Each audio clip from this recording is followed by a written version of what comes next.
Welcome to తొలి వెలుగు.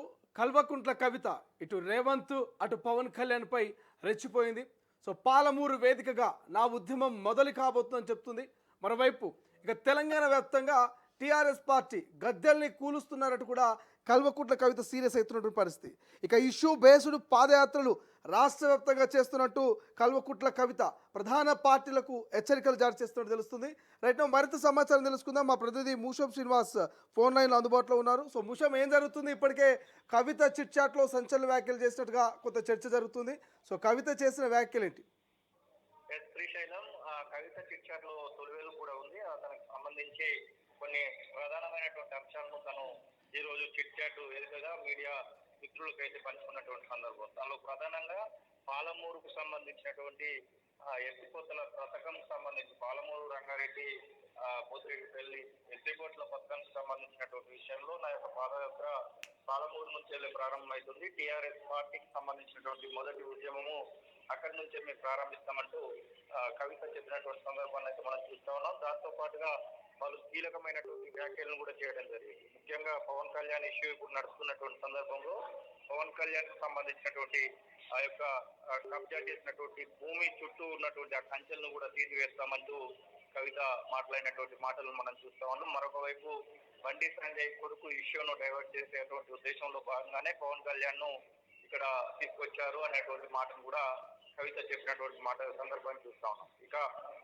ఇంకా కవిత మాట్లాడుతూ పవన్ కళ్యాణ్ కు ఇక్కడ పెద్దగా అవసరం ఏం లేదు, ఇక్కడ వాళ్ళతో ఇక్కడ ఓట్ల కోసం రావాల్సినటువంటి అవసరం లేదు. ఆంధ్రప్రదేశ్ లో తాను డిప్యూటీ సీఎం గా కొనసాగుతా ఉన్నాడు. అక్కడ ఉన్నటువంటి సమస్యల పరిష్కారం కోసము ఏపీ ప్రజల యొక్క బాగు కోసం పనిచేస్తే బాగుంటుంది అనేటువంటి మాట కూడా కవిత చెప్తూ వచ్చినటువంటి సందర్భాన్ని చూస్తాం. ఇక ముందుగా నేను ఎక్కడికి వెళ్తాను, ఏం చేస్తాను అనేది చెప్పను, కానీ మొత్తం మీద రాష్ట్ర వ్యాప్తంగా ఉన్నటువంటి సమస్యలను దృష్టిలో పెట్టుకొని రాష్ట్ర వ్యాప్తంగా ఆ సమస్యలకు అనుగుణంగా నా యొక్క పాదయాత్రలు కొనసాగుతాయి, ఆ యొక్క ఉద్యమం పైన మా యొక్క మీటింగ్స్ కొనసాగుతాయి అంటూ కవిత ఇప్పటికే ప్రకటించింది.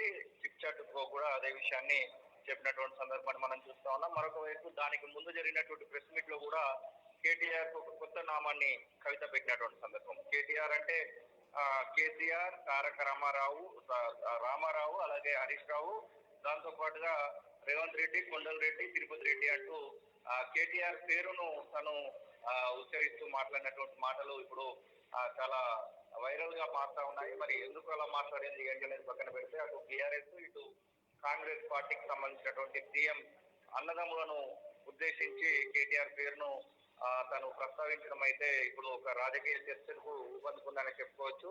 మరి ఎందుకు తను అలా మాట్లాడింది అనేది కూడా ఒక ప్రశ్నగానే మనకైతే కనబడతామని శ్రీశైలం. మొత్తం మీద తెలంగాణ రాష్ట్రంలో టీఆర్ఎస్ పార్టీ అంటే కవిత చేసినటువంటి టీఆర్ఎస్ పార్టీ ఖచ్చితంగా అధికారంలోకి రావడానికి అన్ని రకాలైనటువంటి ప్రయత్నాలు అయితే చేస్తా ఉన్నాము. అందులో భాగంగా చాలా మంది కన్సల్టెన్సీకి సంబంధించి పొలిటికల్ కన్సల్టెన్సీలు కూడా మా దగ్గరికి వస్తా ఉన్నాయి. మేము ఇంకా ఎవరిని కూడా నియమించుకోలేదు, కానీ దానికి కూడా ఒక సమయం వస్తుంది, ఆ యొక్క పొలిటికల్ కన్సల్టెన్సీలను కూడా నియమించుకుంటామనేటువంటి మాటను కవిత చెప్తూ వచ్చింది.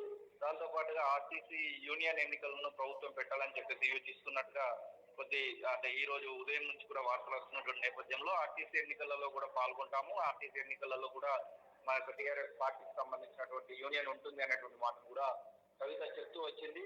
మొత్తం మీద పవన్ కళ్యాణ్ కి సంబంధించినటువంటి అంశం ఒకవైపు, మరొక వైపు కవిత ఎలా తన యొక్క ఉద్యమ కార్యాచరణ సర్కార్ పైన ఉండబోతున్నటువంటి అన్ని విషయాలను కూడా ప్రస్తావిస్తూ వచ్చింది Srisailam. Right, thank you Musham, thanks for update. ఇది ఓవరాల్గా కల్వకుంట్ల కవితకు సంబంధించి కొత్త లేటెస్ట్ అప్డేట్స్ అయితే ప్రస్తుతం మనకు కనిపిస్తూ ఉన్నాయి. కల్వకుంట్ల కవిత సంచలన వ్యాఖ్యలు చేసినట్టుగా తెలుస్తోంది. ప్రస్తుతం తెలంగాణ రాజకీయాల్లో మరోసారి వేడి రాజుకుంది. తెలంగాణ రక్షణ సేన అధ్యక్షురాలు కల్వకుంట్ల కవిత మీడియా ప్రతినిధులతో జరిపిన చిట్ చాట్లో రాష్ట్రంలోని తాజా రాజకీయ పరిణామాలు, నీటి ప్రాజెక్టులు, ఇతర పార్టీల అంతర్గత వ్యూహాలపై సంచలన వ్యాఖ్యలు చేశారు. తెలంగాణ వాదాన్ని బలహీనపరిచేందుకు పక్కా స్కెచ్ నడుస్తున్నట్టు ఆమె ఆరోపిస్తున్నారు. ఇక పాలమూరు రంగారెడ్డి ప్రాజెక్టు పరిధిలోని లక్ష్మీదేవిపల్లి బ్యారేజ్కి సంబంధించి కూడా కల్వకుంట్ల కవిత కామెంట్ చేసినట్టు తెలుస్తోంది.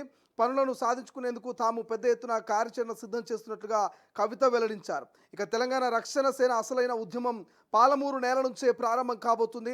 దక్షిణ తెలంగాణకు గుండెకాయ లాంటి లక్ష్మీదేవుపల్లి బ్యారేజ్ నిర్మాణం కోసం త్వరలోనే తాము పాదయాత్ర చేపడుతున్నాం. కేవలం ఒక ప్రాంతానికే పరిమితం కాకుండా ప్రజా సమస్యల ఆధారంగా రాష్ట్ర వ్యాప్తంగా పాదయాత్రలు, ఉద్యమాలు చేస్తాం. అధికార పార్టీ నేతలు కావాలనే మా పార్టీ జెండా గద్దెల్ని కూలుస్తున్నారంటూ కవిత కామెంట్ చేశారు. అయినా భయపడేది లేదు. పార్టీ బలోపేతం కోసం చాలా పొలిటికల్ కన్సల్టెంట్స్తో మాతో పనిచేయడానికి ముందుకొస్తున్నాయి. కానీ మేము ఇంకా ఎలాంటి నిర్ణయం తీసుకోలేదు. మా పార్టీ పేరుపైనే దాదాపు 600 అభ్యంతరాలు వ్యక్తం చేస్తారంటే మా ఉనికిని చూసి ఎంత భయపడుతున్నారో అర్థమవుతున్నట్టు కల్వకుంట్ల కవిత కామెంట్ చేస్తున్నారు. ఇక రాష్ట్ర రాజకీయాల్లో కొత్తగా పుట్టుకొస్తున్న కొన్ని శక్తులపై కవిత తీవ్ర స్థాయిలో మండిపడ్డారు. ప్రస్తుతం ఉన్న అధికార ప్రతిపక్షాలపై ప్రజల్లో వస్తున్న వ్యతిరేకతను డైవర్ట్ చేసేందుకే కొత్త డ్రామాలకు తెరతీశారంటూ ఆరోపించారు. కాక్రోచ్ పార్టీ వెనుక పూర్తిగా భారతీయ జనతా పార్టీ ఉందంటూ కేంద్ర ప్రభుత్వం మరియు బీజేపీపై ప్రజల్లో పెరుగుతున్న తీవ్ర వ్యతిరేకతను తగ్గించుకోవడానికే ఇలాంటి చిన్న చిన్న పార్టీల్ని తెరపైకి తెచ్చి వారికి ప్రోత్సాహం అందిస్తున్నారంటూ విమర్శించారు. ఇక జనసేన అధినేత పవన్ కళ్యాణ్ తెలంగాణ రాజకీయాల్లోకి రావడం అసలు దాని వెనుక పెద్ద రాజకీయ కుట్ర దాగి ఉందంటూ కవిత సంచలన ఆరోపణలు చేశారు. బండి సంజయ్కి సంబంధించిన ఒక వివాదాస్పద ఇష్యూను ప్రజల నుంచి డైవర్ట్ చేసేందుకే పవన్ కళ్యాణ్ అకస్మాత్తుగా తెరపైకి తెచ్చారంటూ ఆమె కామెంట్ చేశారు. పవన్ కళ్యాణ్ తెలంగాణలో రాజకీయం చేయడం వెనుక AP CM Chandrababu Naidu, Telangana CM Revanth Reddy పాత్ర ఉంది. ఇక్కడ బలంగా ఉన్న తెలంగాణ వాదాన్ని వీక్ చేయడమే ఆంధ్ర నాయకుల ముఖ్య ఉద్దేశం. తెలంగాణలో ఎవరు అధికారంలోకి వచ్చినా సరే ఇక్కడ ఆంధ్ర పెత్తనం మాత్రం సాగాలనేది వారి కుట్ర. అంతేకాకుండా గత వివాదంలో ఉన్న పవన్ కళ్యాణ్కు సంబంధించిన 10 ఎకరాల భూమిని తిరిగి ఇచ్చేంత వరకు తాము వదిలిపెట్టేది లేదంటూ దానిపై రాజీ లేని పోరాటం సైతం చేస్తామంటూ కల్వకుంట్ల కవిత ఇక మీడియా చిట్ చాట్లో ఇచ్చినటువంటి స్టేట్మెంట్ ప్రస్తుతం తెలుగు రాష్ట్రాల్లో వైరల్ అవుతున్నటువంటి పరిస్థితి. చూద్దాం కల్వకుంట్ల కవిత ఉద్యమం నిజంగానే పవన్ మరి కబ్జా చేశాడా? కబ్జా చేస్తే మరి నిజంగా ప్రభుత్వానికి ఇస్తాడా? కవిత నిజంగా ఇష్యూ బేస్డ్ ఉద్యమాలకు తెరలేపి తెలంగాణ వ్యాప్తంగా పాదయాత్ర చేయబోతుందా? కవిత పాదయాత్ర ఎంతవరకు తెలంగాణలో ప్రధాన పార్టీల మీద ఇంపాక్ట్ చూపించబోతుంది? కవిత వైపు తెలంగాణ ప్రజలు ఎంతవరకు మొగ్గు చూపించబోతున్నారనేది భవిష్యత్తులో చూడాల్సిన పరిస్థితి మనకు ప్రస్తుతం కనిపిస్తోంది.